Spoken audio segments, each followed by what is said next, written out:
Ben ritrovati, tanto territorio e tanti prodotti da raccontarvi in questa puntata che parlerà anche di energia, ma cominciamo dai 50 anni di una mostra del tutto speciale, quella dell'asparago di Badoere. Vediamo il servizio.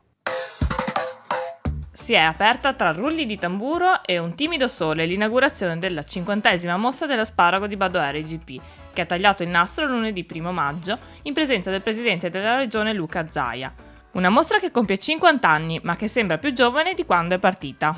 Si può dire buon compleanno, più giovane di allora, ed è come i grandi vini, no? Più invecchiano, più migliorano. Direi che anche qui siamo davanti a una mostra che cresce sempre di più, un prodotto tipico che è sempre più noto, più conosciuto, più di qualità, e direi che questo è il merito che va agli agricoltori, che sono stati eccezionali con l'asparago del Sile, e dall'altro ovviamente l'amministrazione comunale di Morgano, che qui a Badoere sa esaltare poi questa mostra che da una semplice sagra è diventata una mostra di spessore vista a livello nazionale e internazionale. Un vero e proprio prodotto turistico, quello offerto dalla Proloco di Morgano, una manifestazione inserita nella rassegna Germogli di Primavera, cartellone che raccoglie in un unico progetto di promozione le tradizionali feste dedicate agli asparagi IGP.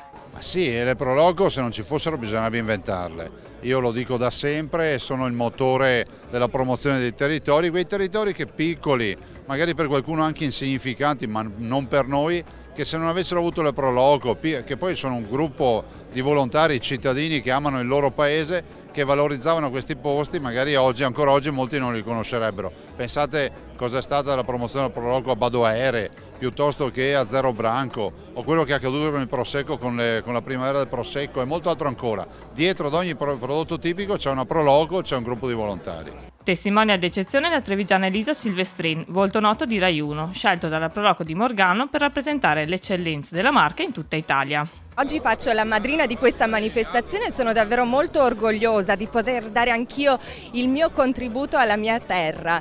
Ecco, quindi ringrazio poi il presidente della Proloco di Morgano, Badoere, che mi ha invitato e mi ha raccontato anche tutta la storia di Badoere e della mostra dell'asparago, perché per amare la propria terra bisogna prima di tutto conoscerla, e quindi adesso sono qui per conoscerla appieno e mi auguro poi di poter testimoniare tutta la ricchezza del mio territorio, ecco, anche nell'Italia. Una sinergia creata tra tutti i volontari, i produttori, il consorzio di tutela e le amministrazioni locali. Questo è il segreto che ha permesso alla manifestazione di raggiungere il traguardo del 50° anniversario. Se siamo al 50°, noi parliamo di 10 volte tanto dei nostri volontari. Siamo a quasi più di 500 volontari che ogni anno curano e gestiscono la nostra manifestazione. Grazie a tutti veramente.